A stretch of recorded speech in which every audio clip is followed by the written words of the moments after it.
All right, we are back and we are going to be playing Air Groove today. Before I do that though, just wanted to remind you that in this new event here, I was going through it today and I ended up watching the stories here, and you get a gold ship support card at the end of the stories. So you can just skip through and collect that. So there's one support card here. There's three of them, or maybe one of them, two of them in here in the rewards, right? So that's three total, I think. Yeah, three, and then there's three more in the little, Wheel of Fortune spinny wheel thingy. So there's three there. So you can get max limit break, gold chip, SSR, speed card for free just by completing all the events. I don't remember exactly where I got the gold ship card in the event list here, but it was pretty early on. I guess I could find it if I really wanted to,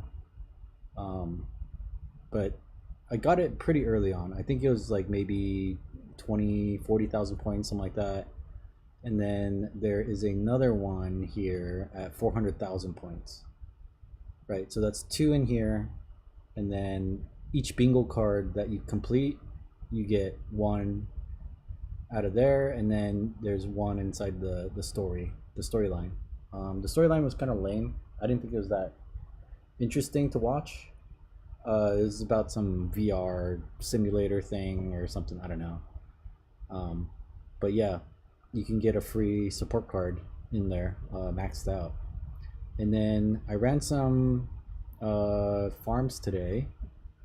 I ran two, and running Musume McQueen still. And these are the two I ran today. And for whatever reason, this one we got to 600, like just barely, kind of thing.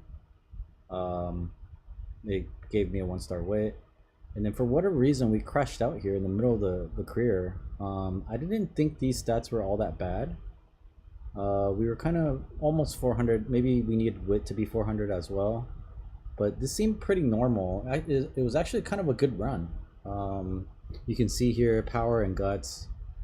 We're almost, we're in the 500 range. And then other stuff was kind of catching up. The speed was actually a little higher than it usually is. And for whatever reason, it crashed out in the middle of the career. Let's see here. We got to Tenno Show. So I think that's the last race of her actual career. So maybe you want to try to be at like 400 across the board, at least. Maybe close to 500 across the board by that time. I think maybe that's why. I did have a case where something happened and I got like a practice poor and awful mood, and I had to waste like 3 or 4 turns like fixing that. So that might have had something to do with it. But yeah, I didn't really feel like it should have crashed out here, but it did. So I don't know. It was winning first the entire way through, even in the very first race. So for whatever reason, we ended up losing the last race there. So I don't know. I guess that's just RNG for you. And that's with the alarm clocks. So yeah, I think that was all I wanted to talk about as far as other stuff. So today we're running Air Groove. Let me just check something. Yeah.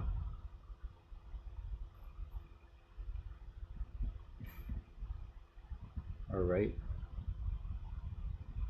Let's go ahead and check the affinities real quick for Air Groove. See if we can, optimize that as much as we can. Obviously, we're not going to have like the best, well, Daiwa is the best actually for her. Vodka's like on the list. Tokai Teo, Majuro McQueen. I think we have a Majuro McQueen that we can use. Rice Shower is also sort of in there. Okay, so I think we have a general idea of what we can use. So let's go back to here. And we are running Air Groove. which is this one, I think. Yep. And the Musume McQueen, here's one. This is a power and a stamina. That's fine, I think. And then we'll use our vodka because we don't really have anything else. It would have been nice to make my own Musume McQueen, but I don't know. The spark farming has just not been going well. So, yeah, whatever. Alright, so we're actually running her. We're not farming her. So this is our farm deck. So we're going to go back to using the one that we've been using here, which I believe is this one.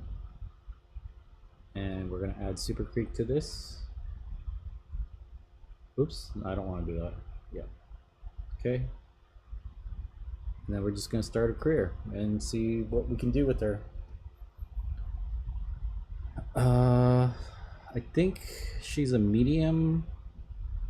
Guess I should have checked that before. Well, we can check it here in the game. She is a mile and medium runner, and she's more of a pace setter or a late surger. Okay. So yeah, that's good to know. That means we're probably shooting for around like 600 stamina is probably good enough. I mean, obviously the more the better, but I think 600 is decent for a mile runner. And a medium, you're probably looking more at like 800, but I think 600 will do. And then speed and power, obviously, you know, the more you have, the better. So, yeah, let's just go ahead and start training. We're fishing for friendship, as we normally do. Hopefully you guys can see this. I'm just gonna double check, because yesterday I just had my ugly face on the screen the whole time. Not that anyone watched it, so it didn't really matter. But you know, it's kind of bad for a gaming stream to not show the game. So that was my mistake.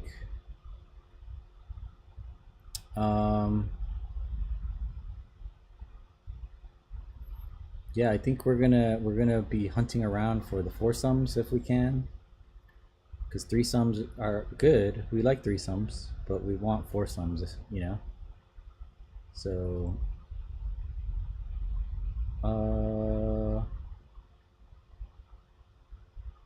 I mean that's like a 2.5, 3.5 sum. So I guess we'll do that.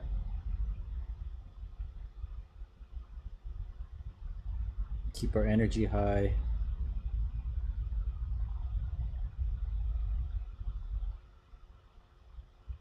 Here's a foursome.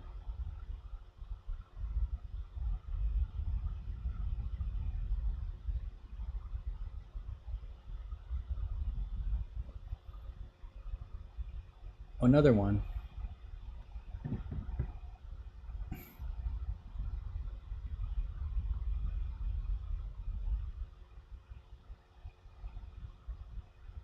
And another one. I feel like DJ Khaled.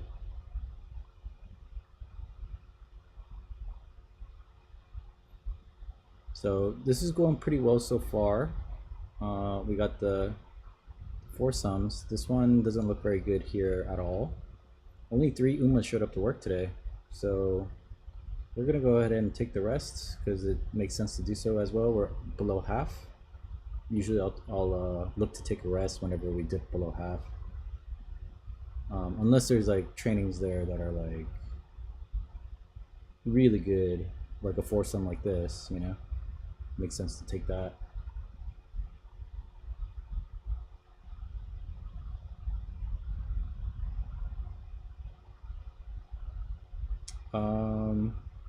That's a 2.5er. The hint, do we want the hint? I don't know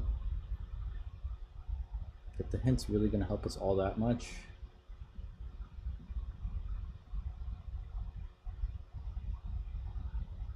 Final turn before the race. We could rest here. we're gonna have to after if we do take a training. Super Creek does give decent hints. I do like her hints, so we'll definitely. I think we'll definitely take this. Home stretch haste. I do like that skill. So we'll go ahead and race and hope for the best here. We'll see what her natural running style is. It did say I think she got an upgrade, but she's a pace setter naturally. I think that's okay to stick with.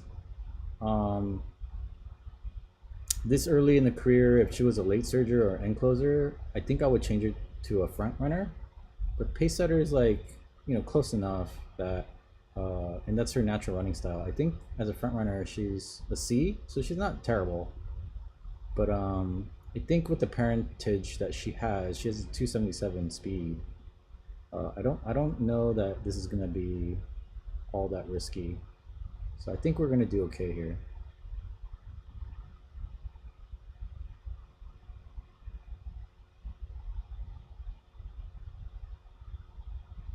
All right, and then I'm gonna eat my dinner.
Looks like we're gonna win pretty easily.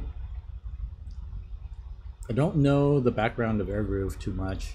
Um, I did watch the rest of the main storyline. With it was Rice Shower, and then Winning Ticket is the last episode, episode 3. And I mainly just watched them because I was curious whether or not, well, to get carrots first of all, and then I was curious whether or not they would give a support card there. And the main storyline does give support cards, so I do have a Rice Shower SSR now, and a Winning Ticket SSR support card, just from watching the episodes. They're zero limit break though, so there's max level 30 I think. So I don't think they're very good at the very basic level, but once they level up, they might be serviceable. Who knows? They're not better than what we have, but free is better than not free, right? So I was glad to take those. I wonder if they're gonna release new episodes of, you know, that stuff. I would say that Winning Tickets story was decent. Like it wasn't bad. It was like okay, cool. I like it. Mildly entertained by it. Um,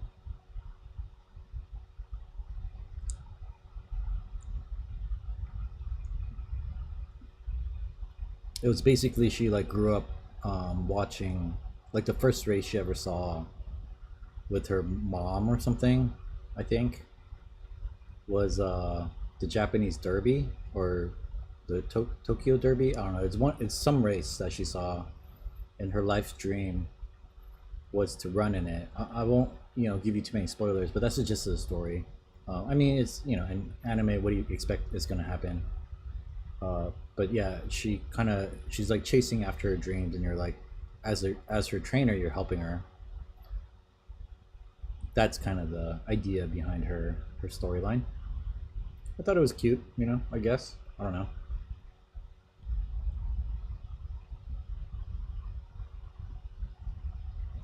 I did start watching Air Groove. I think last time I was collecting carrots, but I didn't get through all of it, all of her story. I think I watched like maybe 2 episodes, and then I had enough. I had enough. I had 30,000 carrots to do the support card pull, so I stopped watching, and I don't remember what happened in it.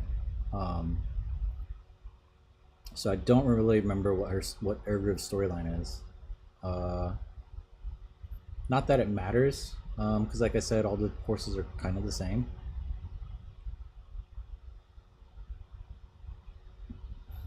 But she'll be a good addition to our team and maybe help us get some more points in the team trials at least. So we can either promote or, whatever. At least not demote. So we can continue collecting the rewards in the class that we're in.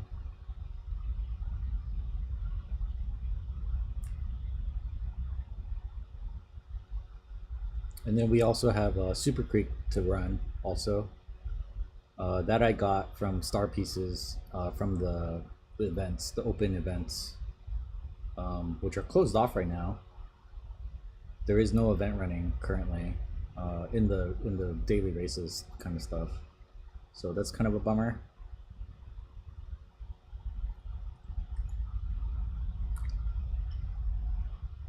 But yeah, I haven't spent any carrots on pulling Umas at all, and you know we've had new horses to run pretty much the whole time. If I didn't stop to farm and do farming streams, we'd probably be out of them. But I don't know if it's better to do the reporter here or the director. I mean, we get energy back here, whereas we're expending. So I think this is more positive, even though 27, this is 30 points, and this is only, what, 23 points? But we do get energy back. It's almost like not taking the training. So I think I'm going to take that, because we need wood anyway.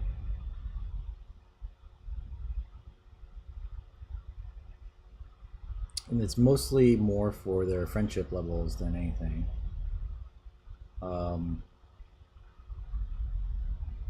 That's the foursome that I like. I think we're going into another race here. Got swinging Maestro pretty early on. This is a G1. Interesting. Okay. Hanshin Juvenile Fillies. I don't know. I guess I've run this race already with somebody else. Wow, there's 10 pace setters. In a case like this, it might be worth changing her to a front runner, just because this field is going to be very crowded, right? And I don't know that our stats are,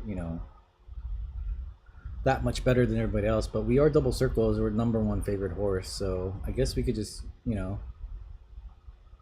go with, stick with pace setter, and hopefully she doesn't get stuck behind anybody, doesn't get boxed in. But running her as a front runner would sort of solve that issue, right? That she wouldn't get boxed in because there's nobody box her in. I don't know if I've ever seen like this pink stuff going on. I don't really pay attention to that kind of stuff, so.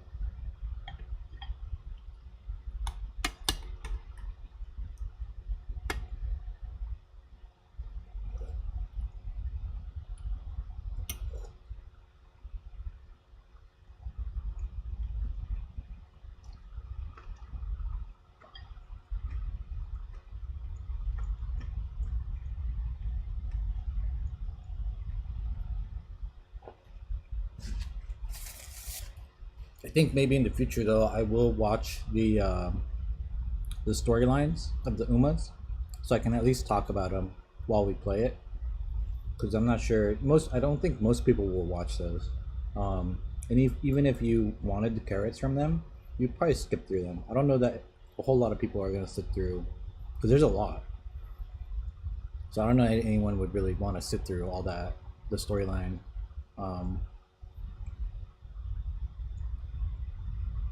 I think the majority of the players of this game are probably pretty casual, so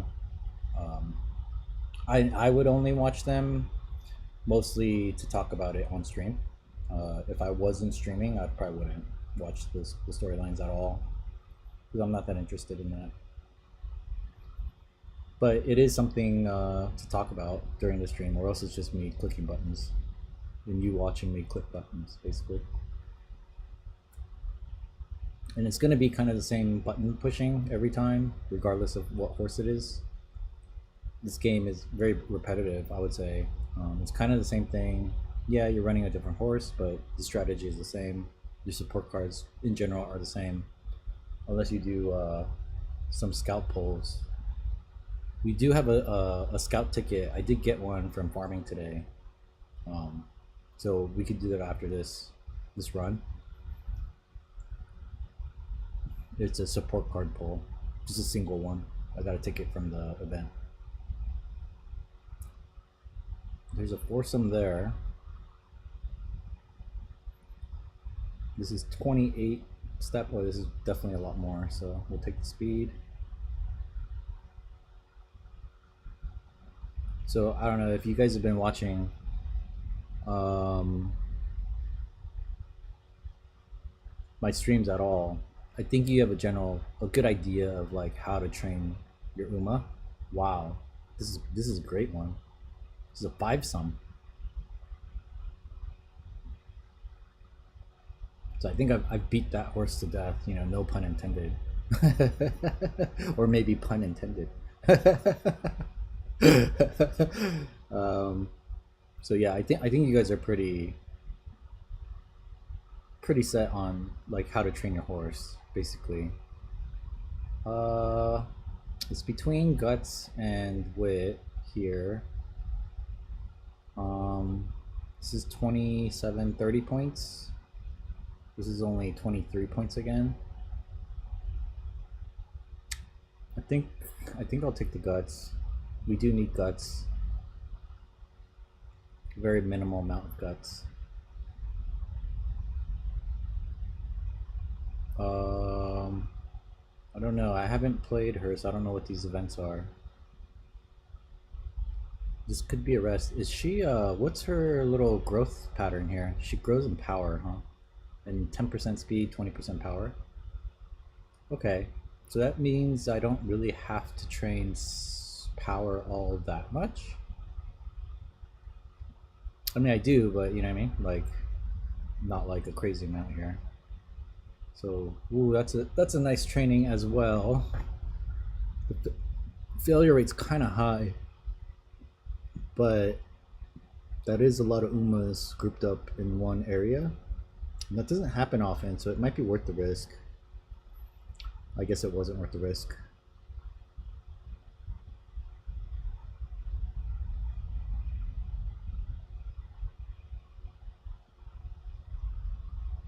Well, oh, there's another foursome.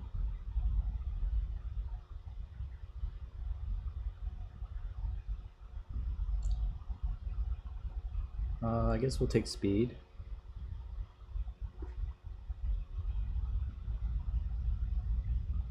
Oh man, this is another foursome, 4.5-sum with the reporter. That failure rate's really high.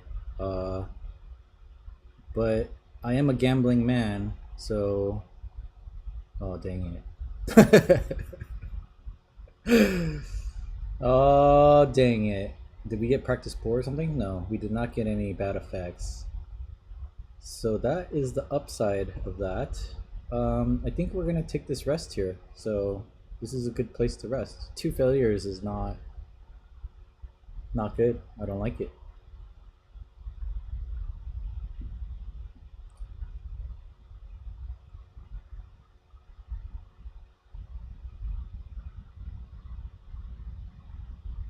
All right, it's race day. I wonder how crazy is your career here. Top 5, top 5, top 3, top 3, top 3, first and first. So it's not bad. Her career doesn't seem too hard.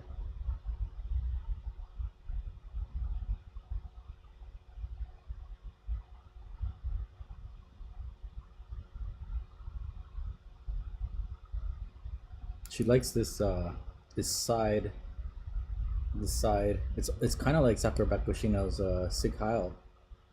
It's not, you know, like a, it's just like straight out to the side. I guess that is how equestrian sort of salute.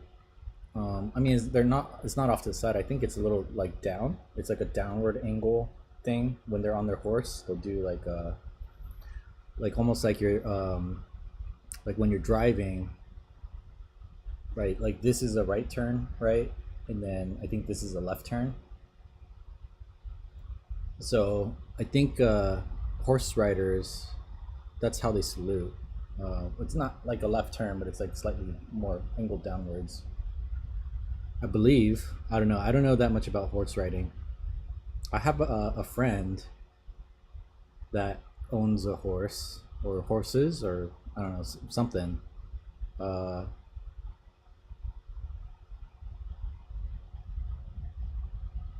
so that's the amount of knowledge that I have about that. Is just very, you know,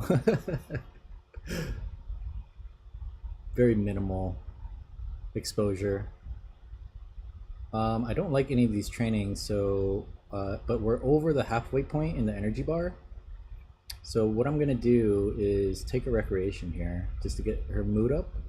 Oh, I was hoping for some energy too, but we didn't get the energy. We just got the mood. I don't know that one. Oh, cool. Okay, we're right into another race.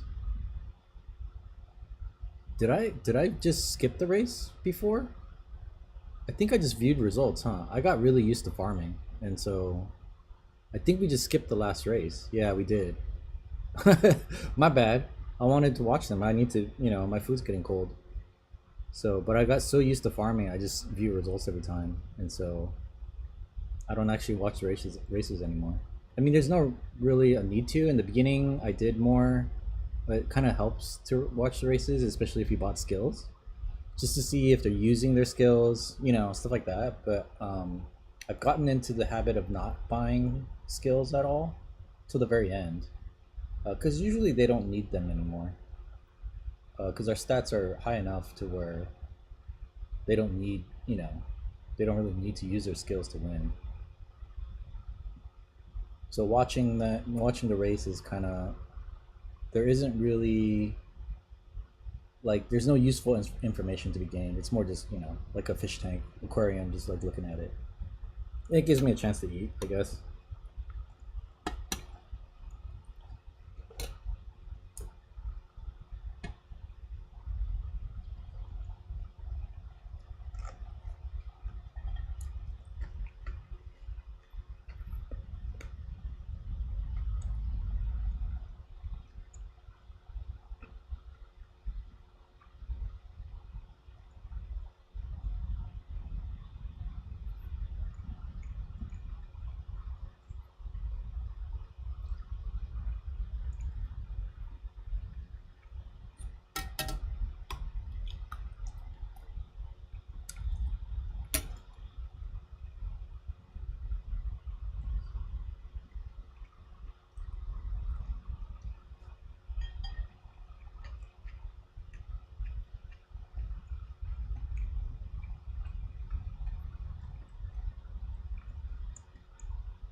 Looks like we won pretty easily.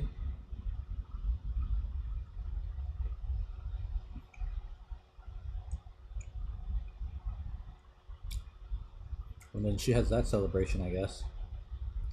Kind of like I think Grass Wonder did something like that too.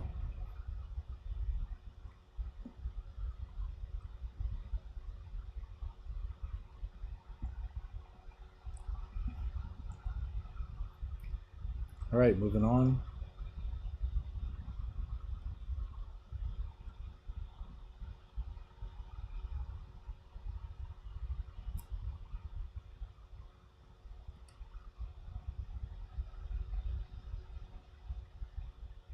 Um, yeah, I guess.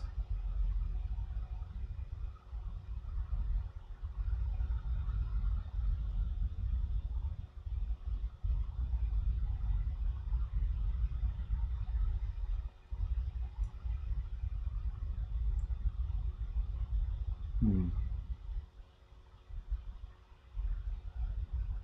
Hmm. I'm not in love with any of these trainings here. Uh, Rainbows. It's only a single rainbow on them though. We are slightly below the halfway point in the energy bar, so I think resting here was at a well rested. So we lost on out on like 20 points there of energy, but it was right before the summer, so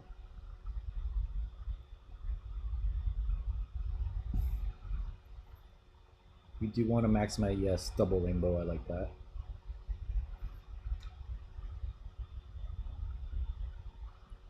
Single rainbow. You do need some wit here, I think.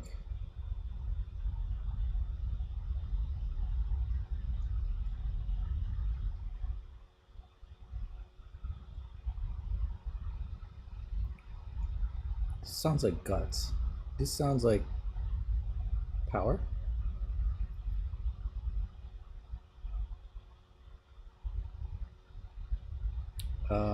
33 and 16 is kind of a lot of stats there. So this will take that.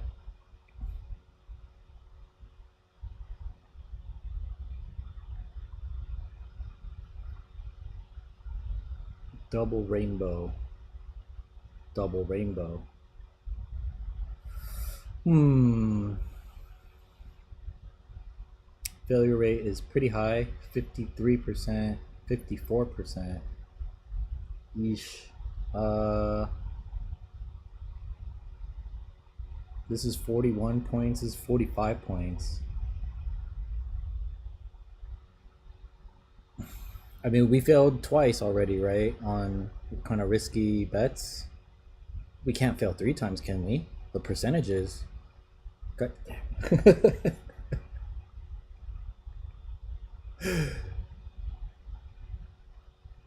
Well, I guess we can. I guess we can fail. No rainbows this time, so we're just gonna take the rest.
Probably should have played a little safer and not taking such huge risks, but whatever. It's a game, right? You're not really losing anything like in real life, so you could always just play her again. You know, just re-roll her again um, until you do get a good RNG, or you do win on really bad bets. So I'm kind of very unconcerned now, just because it's not costing me anything. You know what I mean? So you shouldn't be afraid to, like, a lot of people say, like, you shouldn't train your horse when it's like a 20% or higher failure rate or whatever. Some say 10% even. Like you just don't want to fail at all. It's like, bro, it's a game, you know? Like the whole point of a game is to have fun, and you know, it's not fun when you're playing so safely like that. I mean, yeah, you'll get very consistent results, I guess. So, you know, you won't fail or whatever, but there's no downside other than your time invested, right? But you're playing, I'm sure you're playing this game to pass the time anyway. So, you know, why not take some wild bets?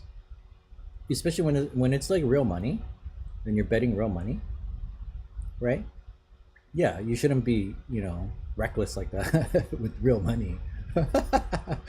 You don't want to walk into a casino and, you know, bet all your whole life savings on black and, you know, hope for the best kind of thing, right?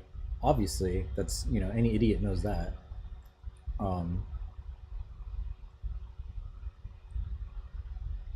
but in a game where, you know, there's no real life consequences really, other than, you know, you wasting some of your time playing it. But that's what games are anyway. It's a waste of time. So, you know, like, what does it matter if you fail at training? Like that's, I think that's so dumb. It's a weird way to like look at gaming, is to like not want to take any risks at all. I don't understand that. When it doesn't cost you anything. It's not like gonna put you back, like, you know, it's not like dying in like hardcore mode in like World of Warcraft or something. You know what I mean? Where you lose your character. Yeah, obviously then you don't want to take huge risks because your whole character is going to get deleted off the server, right? But as long as that's not happening, then, you know, what's the downside really? I don't know. I just don't. So I wouldn't listen to advice out there that tells you to be all careful and, you know, always rest when you're above 10% failure rate or whatever. Like, bro, I've taken 73% failure rates and got and succeeded. You know, a lot of them failed too. I probably failed more than I've succeeded, right? But that's part of the fun of the game. You know what I mean? That's what makes us human. You know what I mean? If you're always doing like, you know, the thing that never fails or whatever, then you're just a robot at that point, right? Why don't you just have AI play it for you then? Why are you even playing the game? You know what I mean? Just have AI calculate the you know, the best odds of whatever something happening, and just do that. Why are you even playing the game? You know what I mean? It's not fun because you're trying to be careful and stuff all the time.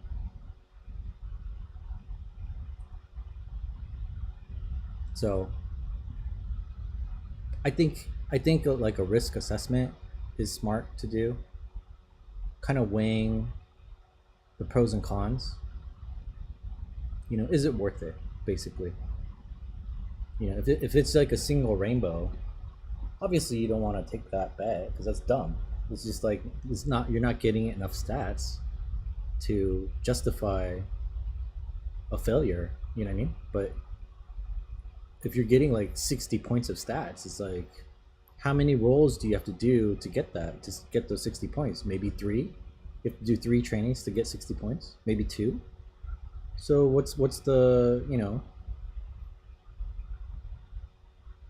what's the downside?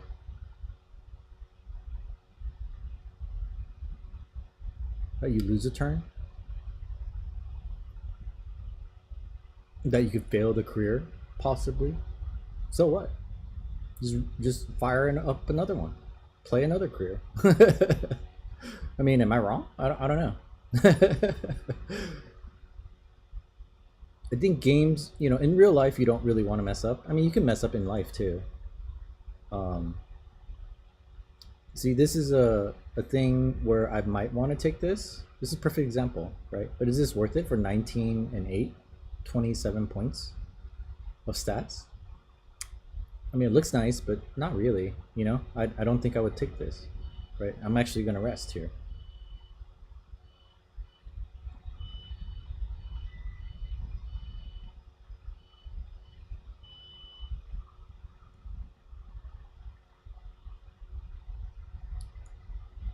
Our guts and wit are really low though, so hopefully that doesn't affect us too much.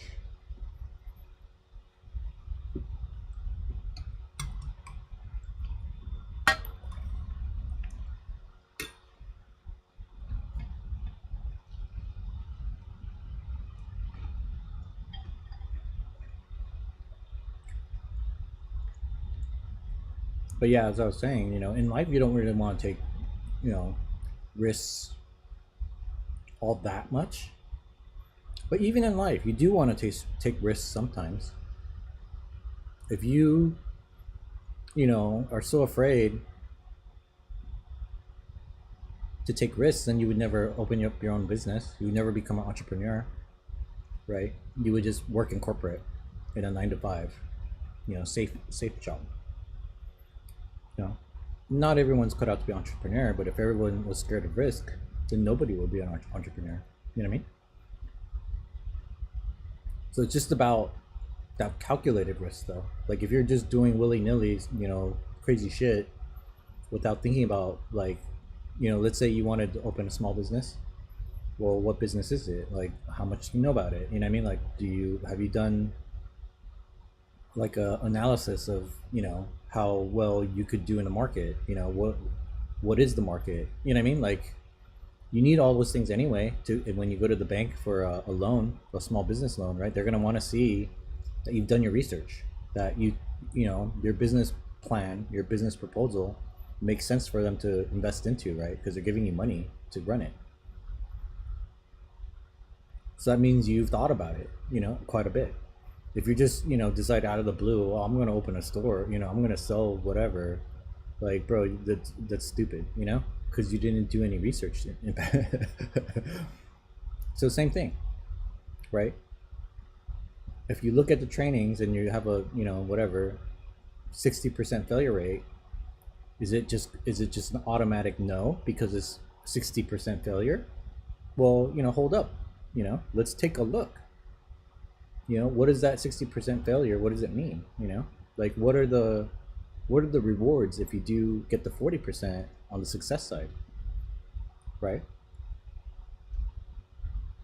And like how much, if you were to decline the training, how many more times do you need to train to get the same amount of training, right? So does it makes, even if you failed, right? I mean, if you fail, you fail, I guess. But if you succeeded, right, then how many, you know what I mean? Like how many trainings are you saving? Like, you do like a analysis basically. Is this worth it? And there's no real consequence if it doesn't work out too much, right? This is where you can, it's a playground, right? It's a game. So you can make mistakes. It doesn't really matter because you can just start over. In life, you can kind of do that, but it's like, you don't get that many do-overs. You know what I mean? Like, you screw up enough times in life, and you're kind of done for. I think you're allowed like a good amount of mistakes in life too, though. Like you can screw up maybe like, I don't know, like 4 or 5 times at least. Maybe depending on the severity of your fuck up, it could be like 10 times. Messing up, 10 failures. You know what I mean? I mean, Thomas Edison failed like thousands of times, right? Trying to come up with the light bulb, right? He was trying to make the best UMA as far as light bulbs go, and he failed. He failed a lot.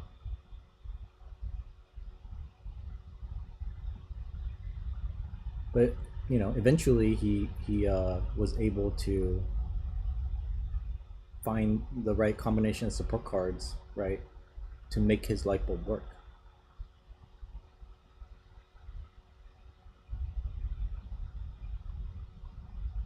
Right. Well, I'll go for Biona Top Gun. Right there.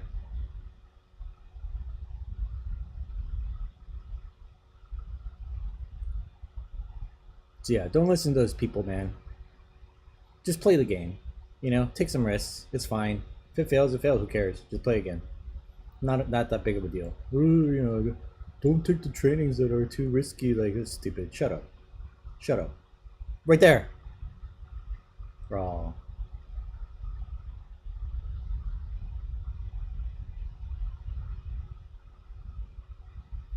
Hishi Amazon?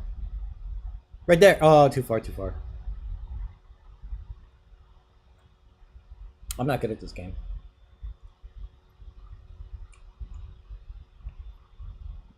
At least I got one. One is better than none.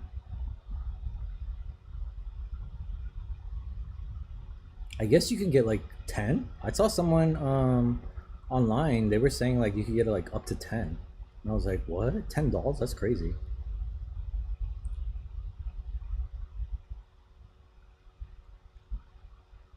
I don't even know how that's possible.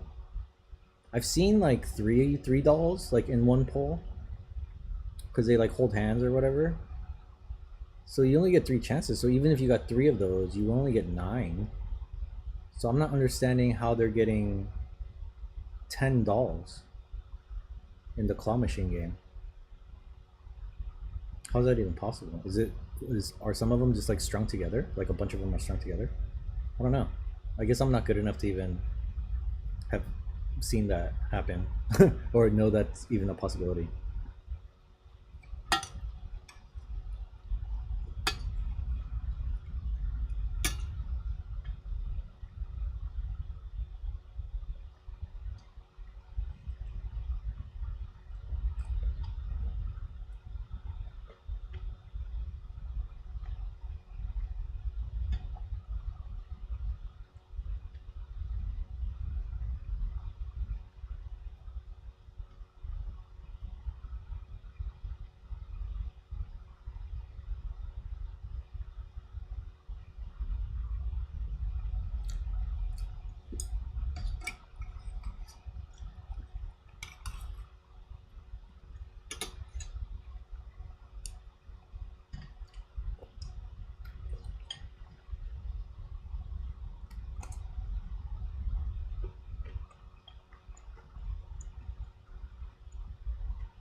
All right, everything's been going pretty smooth so far.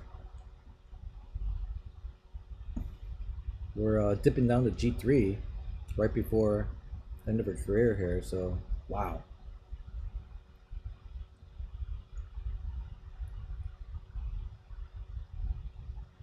Should be a cakewalk.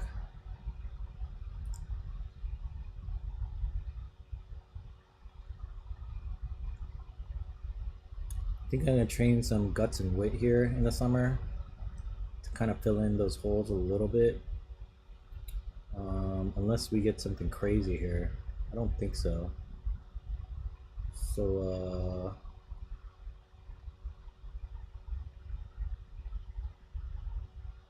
I think our wit is lagging behind pretty heavy.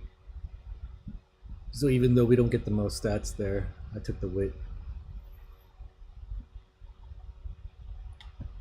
This should be pretty easy. It's a G3 race, so I don't know why we're dipping back so far.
Looks like we're gonna win this one pretty easily as well.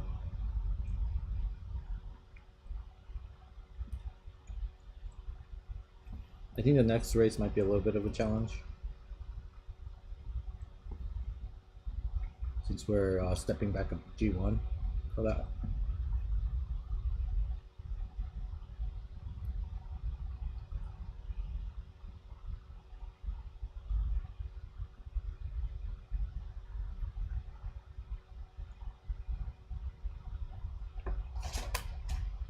Let's see how many turns they give us for this. 3? Okay. So we're definitely at the end here. I wouldn't say this is a good run stats wise. We did fail a bunch, so that part didn't help. um, but like I said, you could always just rerun it, so it's not that big of a deal.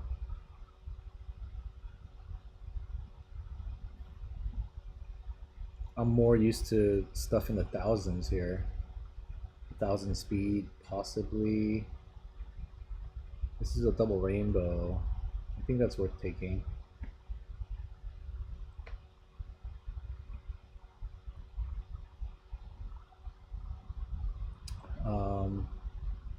So that's it, pretty much.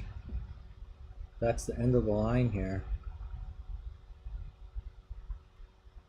Hopefully we'll win and move on to the URA stuff.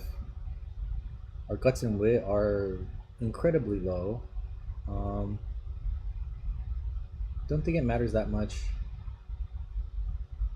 in career mode, but in PvP, she's definitely not going to be very good.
we gonna win? I don't know that we're gonna win.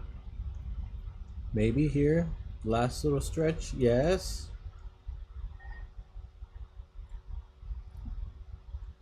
Okay.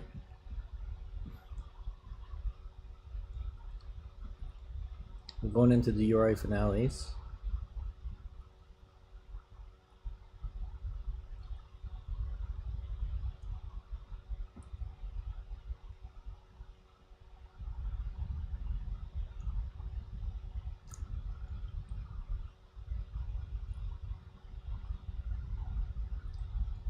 We'll see if we can get her. Well, I guess we need to rest. Ugh, that's not a good rest. Hmm. Hmm. I think I'm gonna take that. It seems like too good to not. Although it's only one rainbow. They seem to be grouping up in power a lot this run.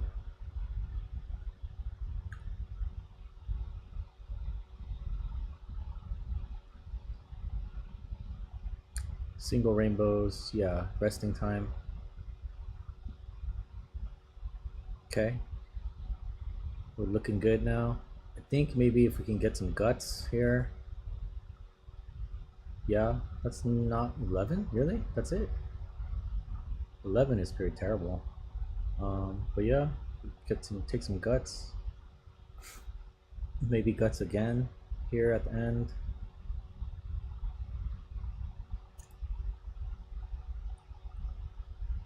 10.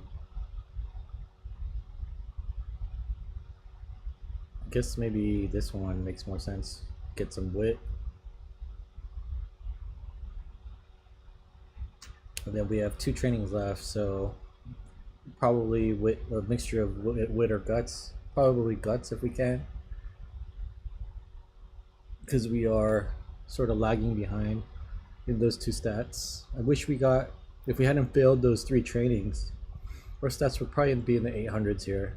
But you know, when you fail, you fail. So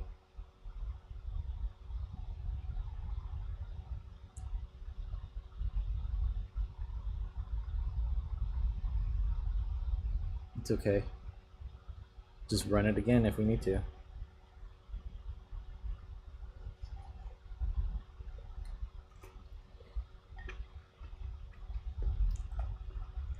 I don't know. Do people only run their horse once and then just like leave it?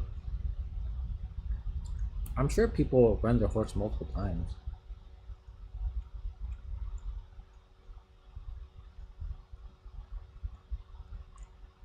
I mean, you sort of have to, right? Like, you're not gonna. Like, the horses we ran in the beginning of this playthrough, like, the Haru Urara was like a C or C plus or something. You're not gonna just leave a C horse like that, right? Eventually, you're gonna rerun it. So, a lot of these individual runs don't really matter until you get to, you know, better support cards and whatever. So probably the smarter thing to do would be like the event right now centers around winning ticket, I believe, or no? Yeah, I think it's winning ticket right now, isn't it? She's part of that storyline, or is it gold ship? Gold ship's in it. Oh, Condor Pasa's in it, right?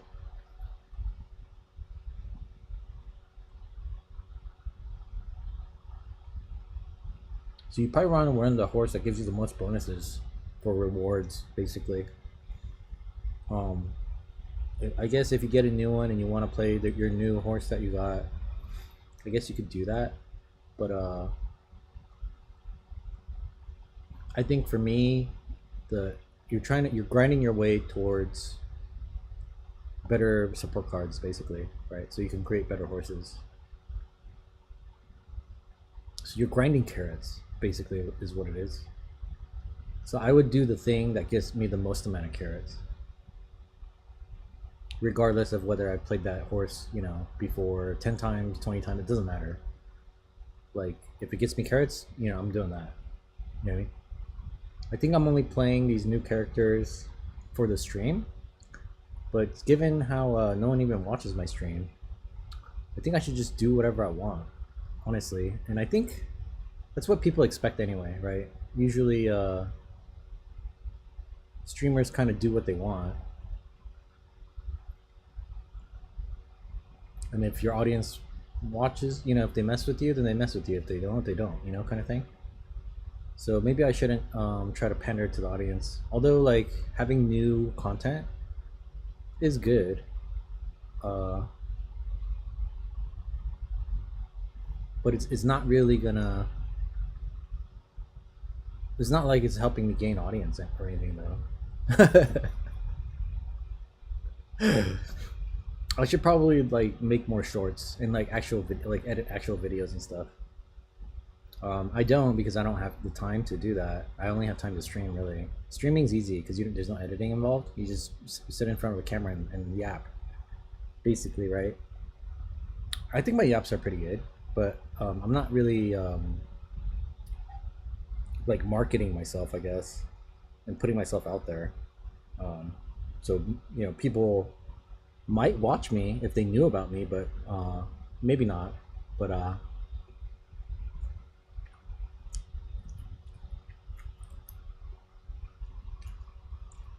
most of it is probably they just don't even know I exist.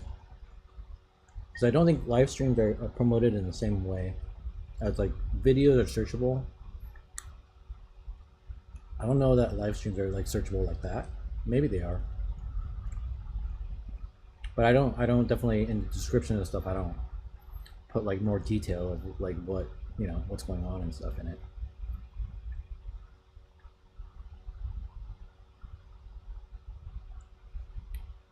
If I made more shorts and stuff. Maybe I should do that. I should take my rants about how not to listen to bad advice of, oh bro, don't take the trainings anything over 10%, and take those rants and then make them into shorts. Create some drama. People like drama, right?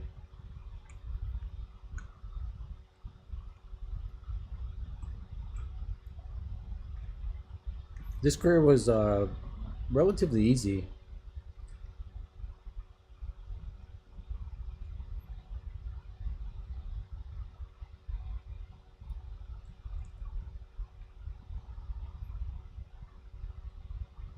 I could just stop streaming also. I think I've pretty much covered everything I wanted to. If someone watches my streams, they're going to be a good player. That's guaranteed. Um,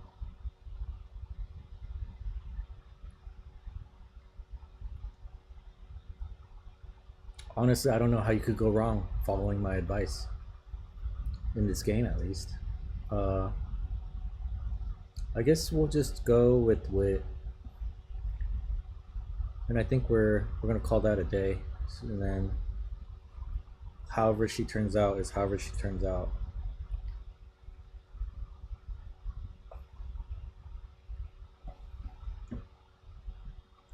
But yeah, even running a horse I've never ran before, I think this horse is an A, is what I'm guessing. It's going to be an A. It might not be, because I did train Wit a little bit harder there towards the end, instead of spamming more speed or whatever. I'm pretty sure it's going to be like an A though, or like a really high B plus, or a really low A.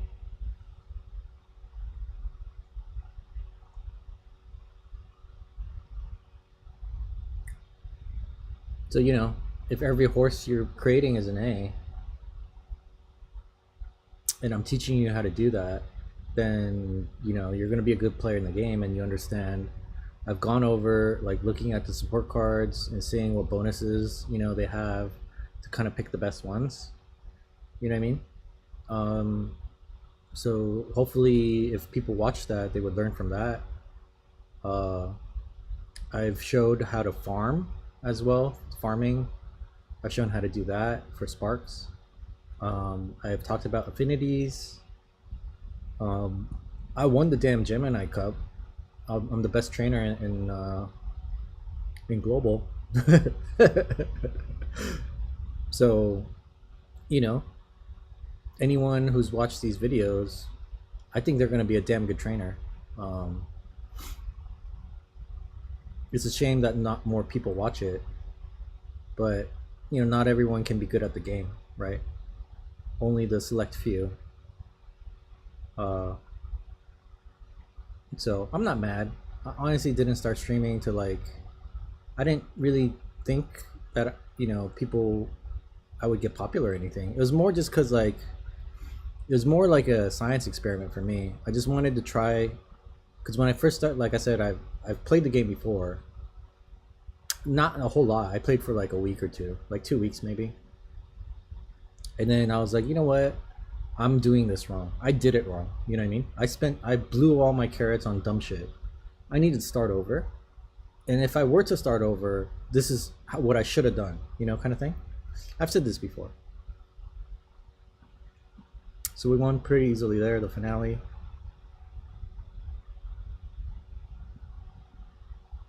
And so the streaming was more of a proof of concept because I wanted to play the game, but I wanted to share my science experiment with people out in the world.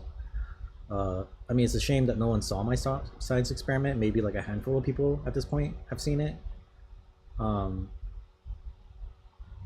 But as long as I put it out there, right, then maybe eventually someone will come along and be like, "What's this?" and take a look, and they'll be like, "Oh, like this horse didn't come out that well. Only 800 speed, close to 800 stamina, almost 800 power, and then sort of whatever in guts and wit." Those failed trainings didn't help.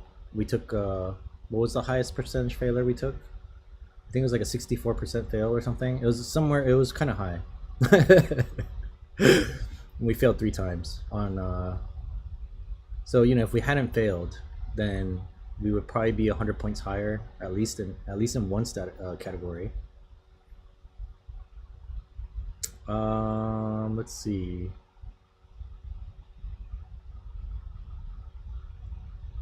Is this Daiwa Scarlet's ult? It's more for a front runner though, huh? How did we get so many ults? Legacy is strong is Majuro McQueen's ult. This Behold Thine Emperor's Divine Might is somebody's ult. And then we got Daiwa Scarlet's ult as well. Wow. I don't know that I've seen that before.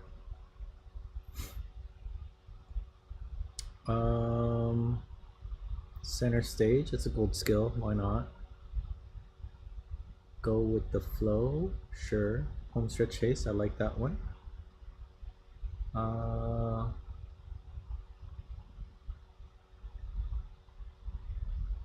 Disorient. Slightly narrow the field of view. That sounds interesting. How many points we have? 300. Let's see. We could get Iron Will as another golden skill.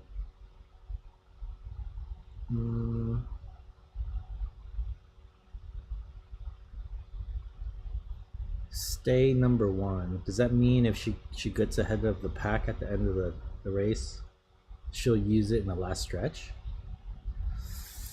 I mean, it is an ult skill, unless I want this one. This seems kind of weird, like moderately increased velocity on the final straight after passing another runner 3 times. So you have to pass them 3 times? That's weird. Who does that? You pass them once, right? And then you win. Why would you pass them and then that means you fell behind and then you passed them again and then you fell behind and then you passed them again? That makes no sense. Why would you do that? That just sounds like loser talk. I'm not a loser, so I'm not going to take that one. And then we have maybe one more here to waste. Stamina to spare, maybe? Masterful Gambit. That's not a Disorient? That sounds kind of cool. Whatever. We'll just get that. See what our rating is. I think we're in kind of the A range here. Very low A. If not a B plus.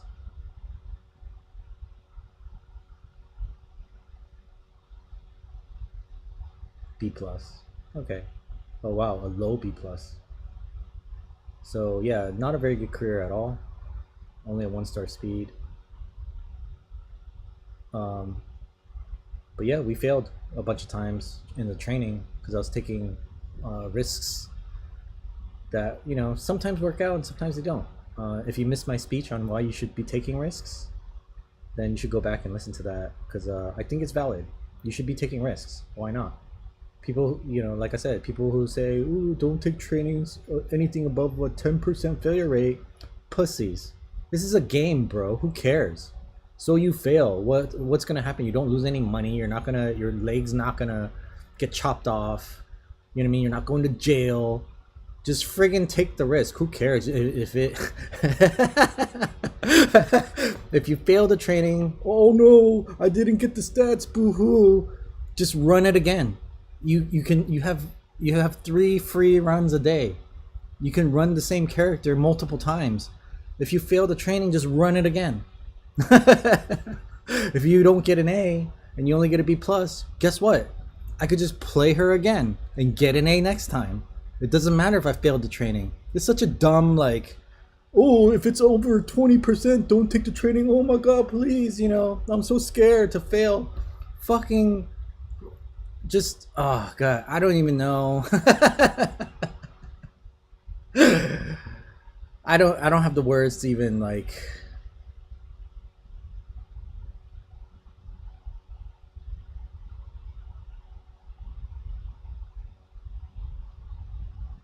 I said, they should be sort of informed risks. You're not taking a 70% failure for 20 stat points, right? That makes no sense to do. But if you're getting 70 points or 60 points or something, you got a double rainbow there or a triple rainbow, just because it's above, if it's 70% failure, you're not going to take a triple rainbow? Are you kidding me? How often does that happen? Just getting the triple rainbow, what are the odds of that happening? Right? Maybe 5%, maybe 10%, right? So just because you have a 70% chance of failing that training that you got, you only get 10% of the time, you're not going to take it? Bro, what are you talking about? What are you talking about? Take the training, If you fail, you fail, whatever, bro. How are you going to get another triple rainbow the rest of that playthrough? Probably not. So you might as well just take the risk, right? The smarter thing to tell people, instead of saying, don't take trainings above 10% failure rate and always make sure to rest and blah blah blah, the better advice would be to say, hey, look, if none of the trainings are all that great, if anything under 25 stat points, bro, why don't you look at taking a rest instead of training something that's less than ideal? And so you keep your energy high so that when you do get a triple rainbow training, right, you're not at 70% failure, you're at 0% failure, and you'll definitely lock in the triple rainbow training. You know what I mean? That's better advice to tell people, not, I wouldn't take trainings of anything above 10% failure rate. That's such a stupid, it's such a dumb, oh god. It's so dumb. That's such a dumb way to think and such a dumb way to play the game. Just anything in general, not just the game, but in life. Just because you have a 10% failure rate doesn't mean you shouldn't do stuff. I mean, if I get in my car and I drive to work, I have a certain percentage chance of dying in my car, right? A car accident could happen to me. I could die on the road. Does that mean I'm not going to get in my car and drive to work? That makes no sense. You weigh the odds, right? And you make that conscious choice of okay, yeah, there's a chance I could die, but what are the benefits? If I never go anywhere in my car, that means I can only work somewhere within walking distance of my house or wherever I live, right? And that might be the 7-Eleven might be the closest thing or the only thing in the area, so that means I have to work at 7-Eleven for the rest of my life. That's just stupid. It's a dumb way to think. It's a stupid and I've seen that everywhere. where people are like, you know, anything above a 10% failure rate, don't take it. Anything above 20%, I've seen, don't take it. You know, I mean, I've even said anything above 33%, right? So I'm guilty of it too, right? I normally wouldn't take something above 33%, right? But I have a 2-to-1 odds, so to me, you know, I'll take that bet, right? Even a 1-to-1 odd, a 50% chance, I'll take though. You've seen me take them. Today I took one that was like 60% failure. I'll take these if the bet makes sense to take, right? If the benefits outweigh the costs, then it makes sense to take that bet. Why wouldn't you? Just to like a you know, across the board, you know, if it's over 20%, you shouldn't take it no matter what, is a dumb way to think. And that's just my opinion, you know, like maybe it serves them really well. Maybe that advice is actually better, you know, but to me, it's just like there's no consequence for failing. Like it's just a game. Who cares? So you failed a training in a game. Oh, you know, like, oh my god, you know, I'm gonna. what kind of neckbeard like basement dwelling nerd freaks out about failing a fucking anime horse game? You know, oh, oh god, you know, like people, man, just. Okay. Anyway, that's I went on quite a rant there. Sorry about that. I apologize. We do have. So the last thing I want to do before I end the stream, now that we've run Air Groove, is I got a support card scout ticket from the events, and it's one. So I guess we'll pull it just to see.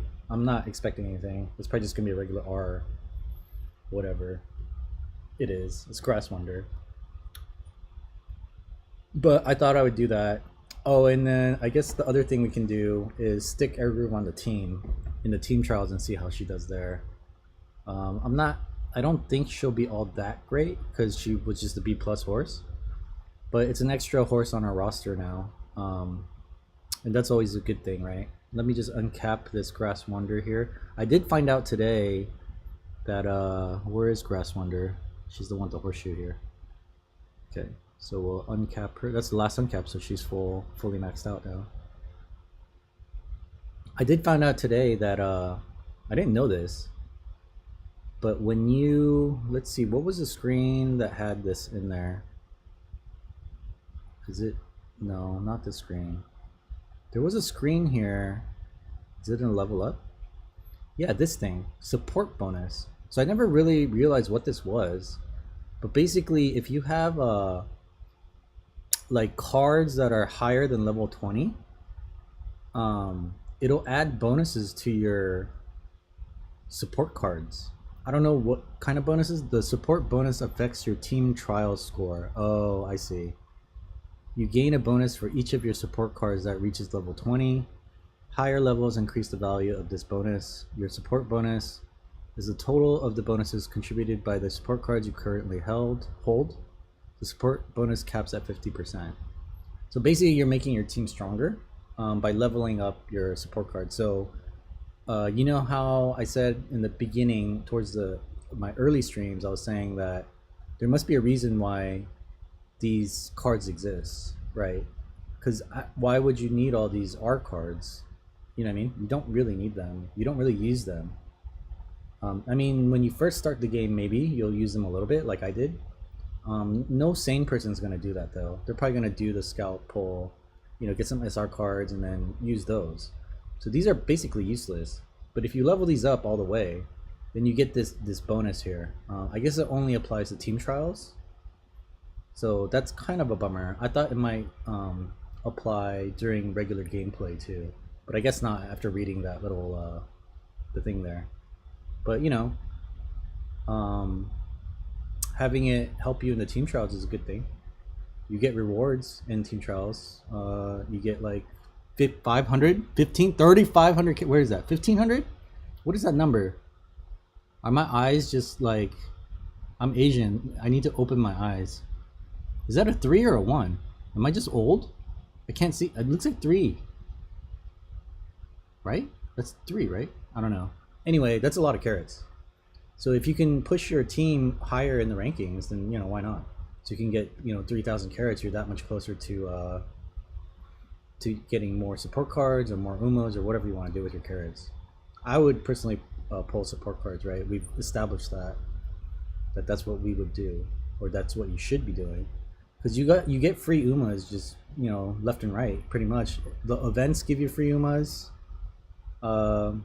This thing gives you free umas here in the races. When you go to race events, it's locked now, but these legend races, they give you free umas basically. If you run it enough times, you'll get star pieces or whatever they give you, and you unlock new umas pretty much every week. You get a new one every week pretty much. So yeah, there's no real reason to do a uma pull like here. There's no reason to do this unless you get a free ticket. The support cards, it makes sense, but this, it doesn't make sense to do unless you really want this Hishi Amazon, whatever the exclusive thing is. But you'll get her eventually. You know what I mean? So don't fall for this BS. This is like the bad buy, right? This is the thing they want you to waste your carrots on. Like, no, you want to buy not this. You want to buy these support cards, because these are what make you better at the game. Without those, you could be as skilled as you want to be. You're not gonna really get any better. Did we run the team trial? I don't think we did we? We didn't really see. I think I put her on the team, but we didn't see how she would do. So let's do that, and then I'll sign off. We do have Super Creek left to run as a new horse that we haven't run, and like I said, I got her from an event for free. So we do have one more horse to run. I don't know if it's really even worth it, because it'd be kind of the same thing we just did today, just with it's just Super Creek now instead of Air Groove. So maybe I'll have to think of something else that I want to do on stream at least, because it's kind of the same thing over and over at this point. Did we get more points? We lost a bunch of races, didn't we? Okay, we got a new high score, so not bad, not bad. Not enough to promote. I guess we could maybe look at doing that, is focus on some of our weaker horses and rerunning them so that they're better. That would mean probably rerunning Sakura Bakushino and then rerunning Daiwa Scarlet, right, to kind of even this out a little bit. I think I'm okay, but I think I would probably want to rerun these two also. Air Groove we just ran, and then Winning Ticket. I don't know. I don't remember why she was only a B plus, but maybe the run RNG wasn't good. I don't remember right now. And then I think some of these are okay, but I would want to rerun Haru Urara and then probably King Halo as well. I think we only ran these once. That's why we got a B plus. The first run usually doesn't come out so well. I think we only ran Mayano Top Gun once too, but she came out as an A, so I don't know. Anyway, I guess we can run Super Creek tomorrow. If you have a preference, let me know. I don't think you do though. Usually the people watching me don't really talk to me. They don't chat. They don't do anything. So they're just passively watching me ranting about how stupid the advice is out there in YouTube and stuff. So some of it's just really bad advice. I'm telling you, man. Like, why would you do that? I mean, some of it I sort of understand, but it's a lot of the advice out there is for a really high level. They don't take into consideration that most of the people playing this game are free to play. They don't have the freaking support cards that they have. I saw one guy today. He was what was he doing? He was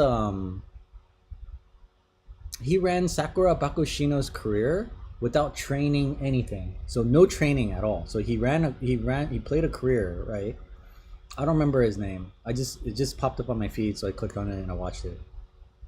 But he basically played her entire career without ever pushing, doing any kind of training. So just races only, and he was getting the stats from the races, because at the end of the race you get some skill points, and skill points and some stats, and then the little events that happen that pop up. So he would pick events, and whatever, he would get some stamina here and some guts there, whatever, this and that. And he finished her career. But the thing was, he started off with the Sakura Bakushino that was 5 stars, so he unlocked all of her stars, right? Sakura Bakushino is a 1-star horse, right? But he had unlocked her all the way to 5 stars, and then he also had her potential unlocked all the way too, like fully maxed out, basically, Sakura Bakushino.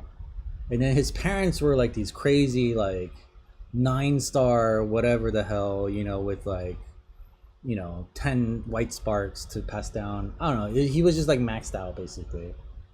His support cards didn't really matter that much because he wasn't training. So what do the support cards matter? I think he picked support cards that gave more like race bonuses. Like some of the things have like race bonuses on them. So that's how he picked his deck. But it's just like, dude, this is impossible for anyone playing for free to do. Yeah, it's a cool idea. It's entertaining to watch, I guess. But this is not. I don't know who would want to do that anyway. But this is not something like normal people can accomplish, right? And I think a lot of the advice out there, this is like a really extreme example of this guy doing that with Sakura Bakushino. But I think a lot of the advice out there kind of discounts the fact that they have what they have, and they're giving advice based on what they have, versus what a typical free to play player might have, which is basically nothing. Most free to play players probably fucked up in the beginning of the game, and they pulled Umas like I did, and now they don't have any carrots, and so they're saving carrots up because now they know, like, oh shit, the support cards are what's important in this game, so I need to pull more of those. So they're in the meantime they're stuck using, they probably don't even have a deck as good as mine, honestly, at this point in the game, right? Because I did support card pulls only. I didn't do any Uma pulls, right? So I have, probably more support cards than most people have, honestly. I don't know that mine are better. I don't think so, because it's RNG, right? Maybe mine are better, maybe they're not. Maybe I got lucky, maybe I didn't. I don't know. But I probably have more to choose from for sure. They might not be as high level. I think I have some max limit break support cards as well. Like Hishi Amazon is almost max limit break. I know one of these other ones, an SR card, is max limit break, level 45. And most free to play players are probably not even at that level. You know what I mean? Their highest might be a level 35 or something. You know what I mean? Like, everyone can have this Majiro Dober at level 50, because this was an event thing. I told you guys earlier that Gold Ship is in this event right now that we're playing. The Uma Nest or whatever, Uma VR or whatever the hell is going on right now. Where is she? I got this one from the storyline, the main storyline. This is episode 3. You get winning ticket. I got that today because I watched the rest of the storyline today. And then you can get this one for free in the storyline, right? It's not a max limit break. It's only a level 30. But you can, and then I got Rice Shower today in the storyline as well, because I finished that storyline. That's in episode 2. And then where is the stupid gold ship? Here it is. So this card, right? This is part of the event right now, and I already leveled it up once to level 35, right? And you can max this out, max limit break this card out. I mean, it's not the greatest card in the world, but you can get a max limit break SSR card by simply playing this thing, this Uma Quest, whatever the hell this thing. By getting all the points in here, you have to get to 400k to get the last one, right? There's one right here. You get one pretty early on. So you get one here, and I went over this earlier, but no one was watching earlier. So since I have one other watcher now, at least, you don't have to go back and rewind it. Basically, you get one kind of early on, and then there's another one here at 400k points, right? And I'm at 129 right now, and we have like a little over a week left, I think. October 4th. Yeah, that's like a week, or a little bit more than a week. So you know, if you grind it out, you can get there. And then there's one in this thing, in the storyline. So you have to watch the story. You don't have to watch it, you can just skip through it. But at the end of this, if you watch all eight episodes, they give you that card, like a duplicate of that card, so you can, that's how I unlocked it, one level. So there's two in here, one in here, and then in the prize derby, this thing, if you go through 3 bingo cards, you get one per card, right? So you see here, card 1, you get the gold chip card. Card 2, you get gold chip card. Card 3, you get gold chip card. So you get 3 of them there. So I think that means you have enough to max limit break gold chip. I should have 2. Did I only get 2 from here? I don't know. I feel like I should have more, or my gold chip should be higher level than 35. Did I do something wrong? Did I? Oh, I do. Yeah, I can uncap her even more now. I have 1 left. So yeah, see, I'm uncapping her now.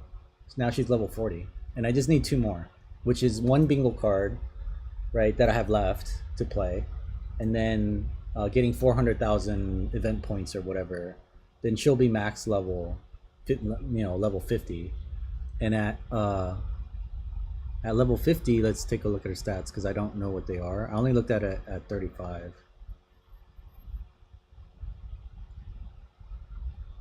So 7% training effectiveness, 23% friendship bonus. That's 30% training bonus.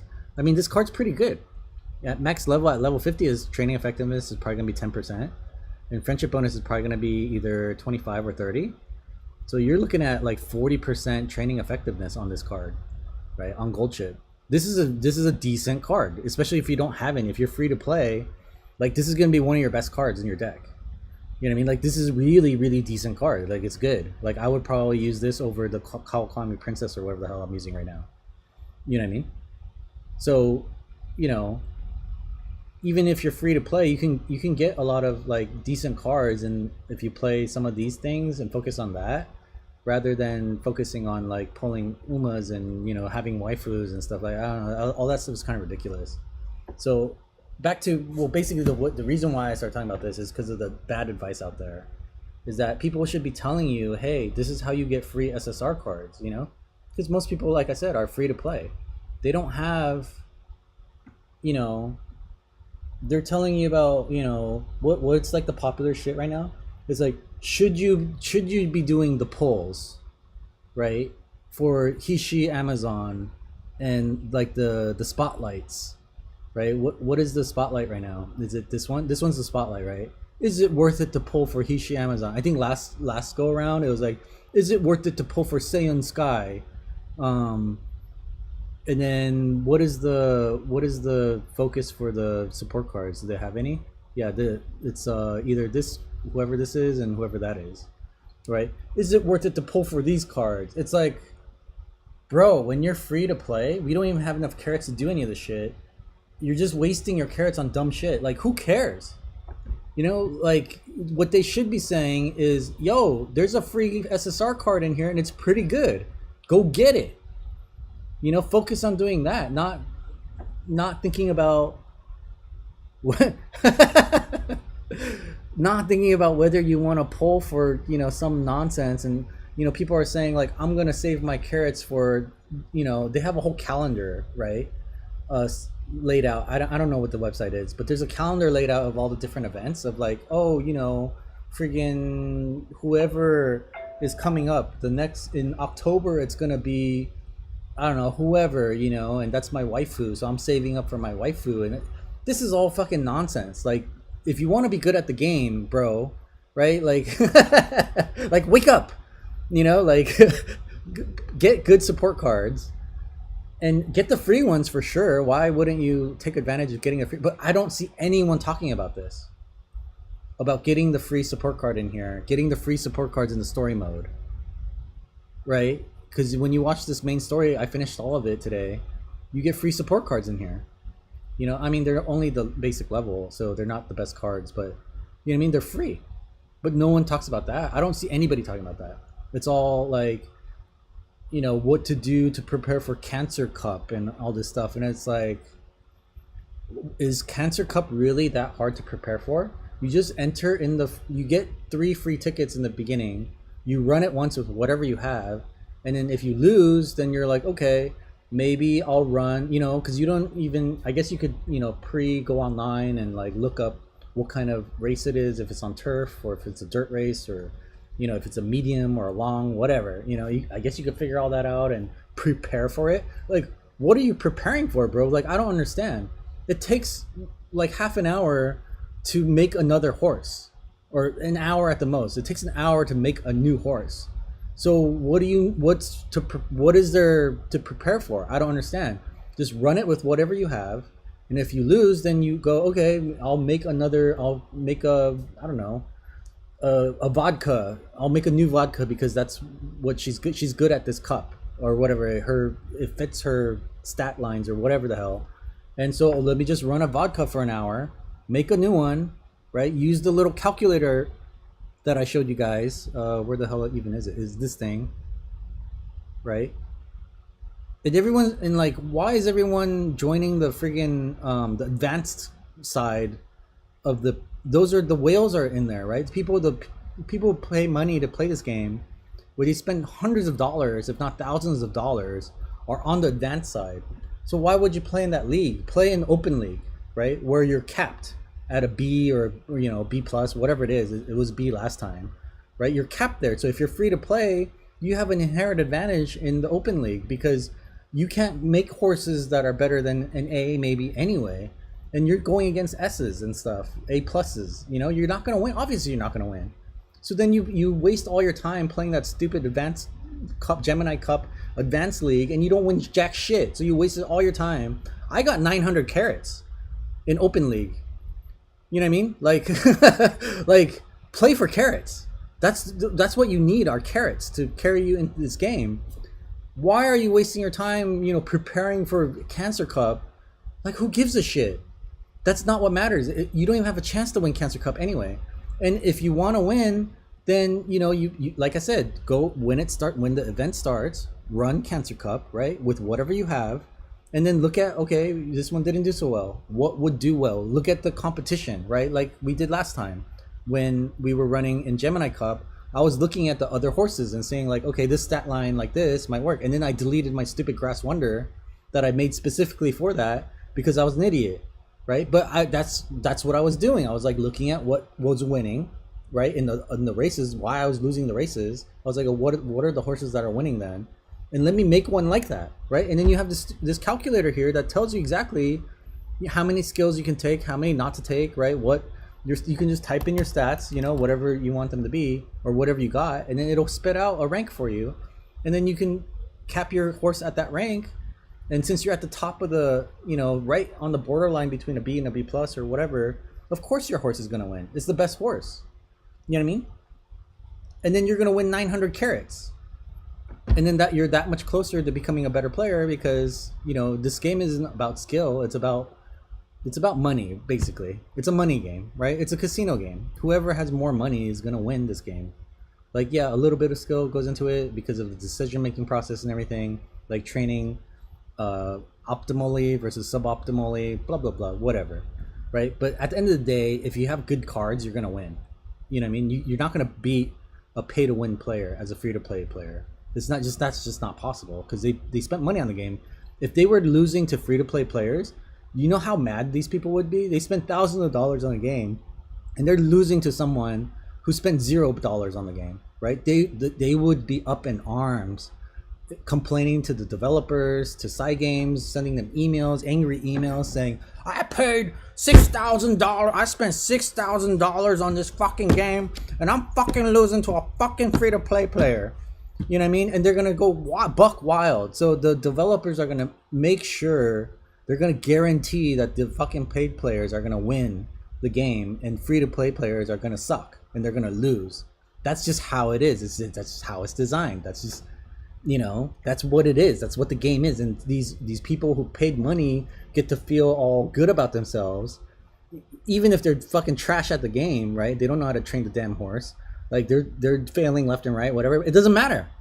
It doesn't matter because they paid to win. So they're gonna win no matter what they do. You know what I mean? So trying to compete against that as a free to play, it doesn't make sense to do that. Like play on your own And eventually though, you can actually challenge them. You can challenge these paid to win players, and that's what I enjoy the most.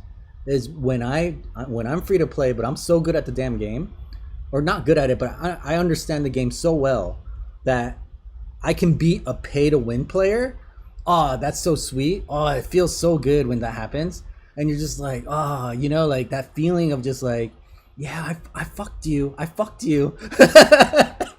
You know what I mean? Ah, you got fucked by someone who you didn't spend a dime, didn't spend one dime on this game, and you got beat by me.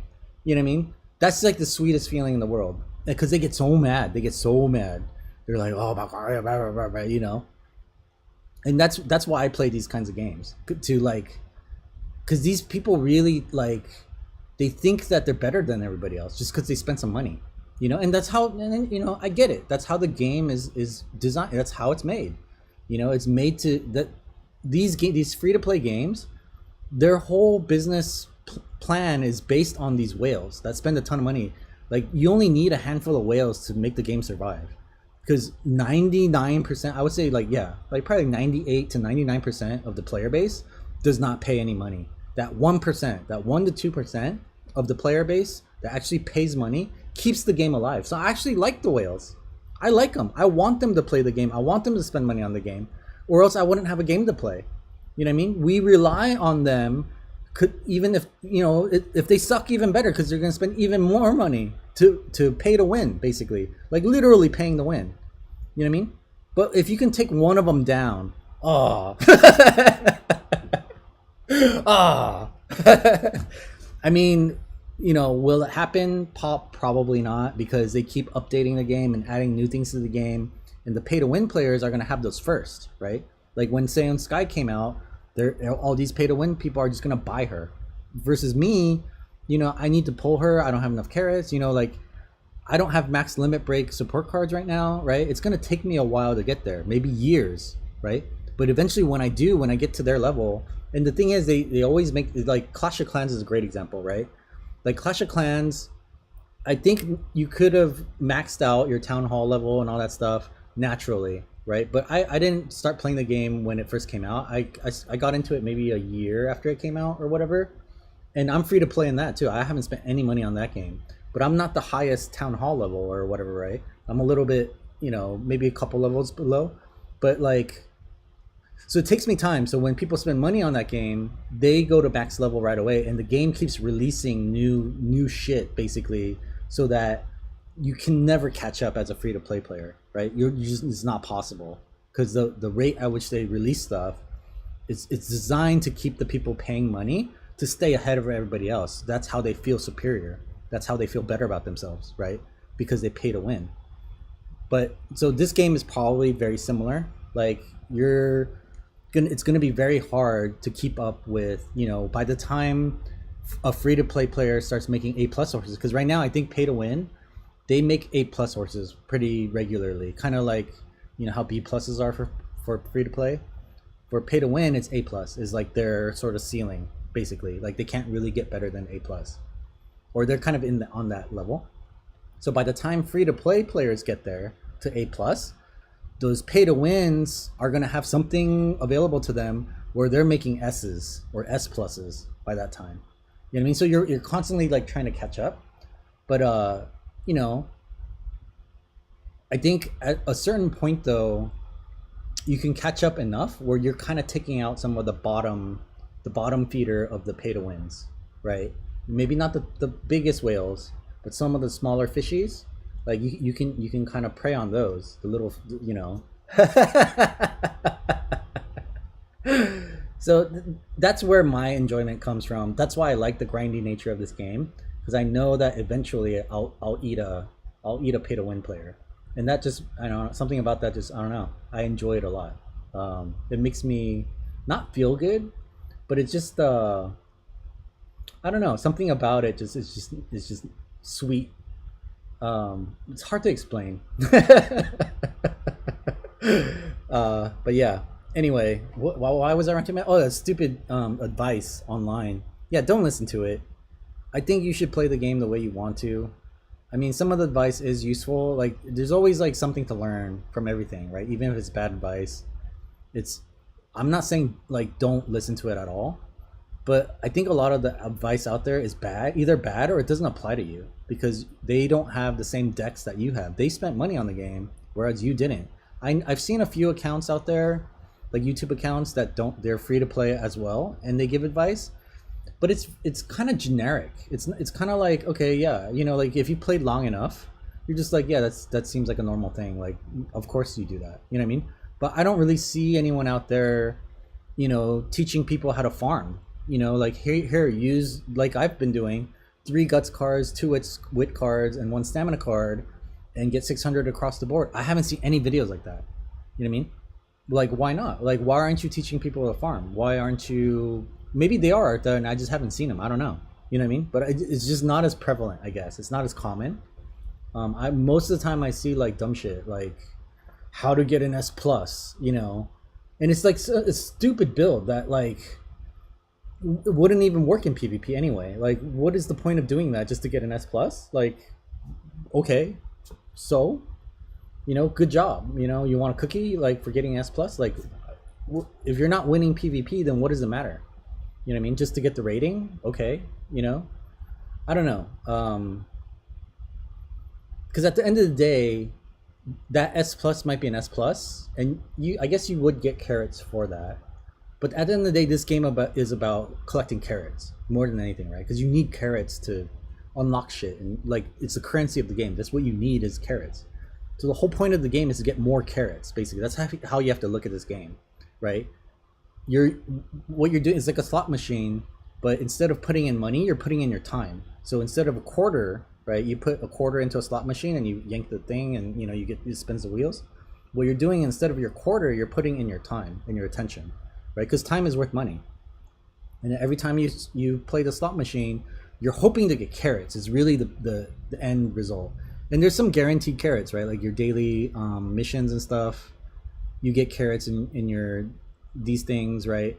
So you invest your time and you get a certain amount of carrots out, but then the wild card is in the like these team trials and stuff. Like at the end of the season, you'll get rewards, right? Like this 1,500 carrots or whatever this is, 3,000 carrots. I don't know how many this is actually because I can't. My eyes don't work, right?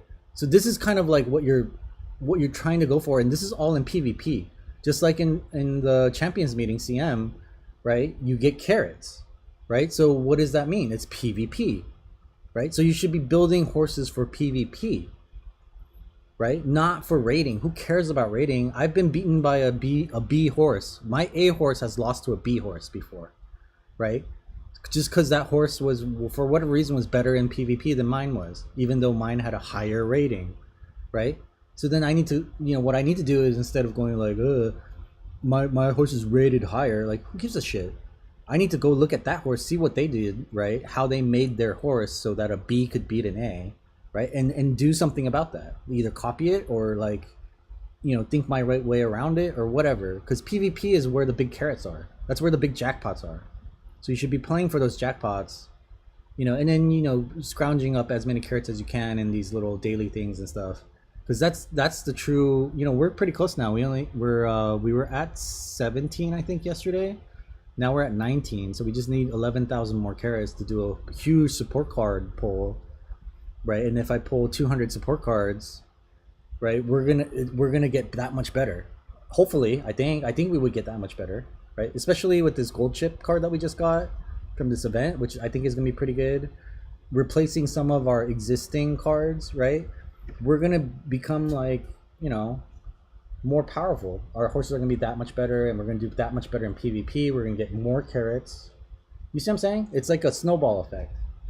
So yeah, I don't know, the advice out there, I would say, be careful of what you listen to. I'm not saying listen to me. I'm not saying I'm right either. I'm saying just think about it and do what makes sense for you. If you don't care and you just want to be a casual player, whatever. Yeah, cool. If you want to waste all your carrots on pulling for your waifu, okay, whatever. That's your choice, right? But you're not gonna get better in the game. You're not gonna progress. You're not gonna win as many carrots, and eventually, you're gonna give up just because you're not getting any better. It's just the same shit over and over again. You know what I mean? So yeah, I guess that's that's the end of my rant. Um, I went off today. I just don't like people like telling people like don't take trainings over 10% failure. Like what? Like this? That's I don't know. It's just stuff like that pisses me off. So you could take a 90% failure training. Like if it's worth it to you, then do it. If you're gonna get 1,000 points, like who wouldn't take? You're telling me if you got 1,000 stat points, like you could go to 1,100 speed in one click, starting from 100 speed, go all the way to 1,100 speed in one click, but it had a 90% chance of failure. You're telling me you wouldn't take that? Come on, man, get the hell, get out of here, get out of here. This is that's such that's such bad advice. Anything over 10%, I wouldn't take. What the fuck? Just shut up, shut up. Anyway, yeah, I'm done ranting. Tomorrow I'll figure out what we're doing. I don't know. I don't know that running Super Creek makes a whole lot of sense. It's gonna be the same shit as today. I guess I could fill out my team a little more. I don't know. But yeah, thanks for watching.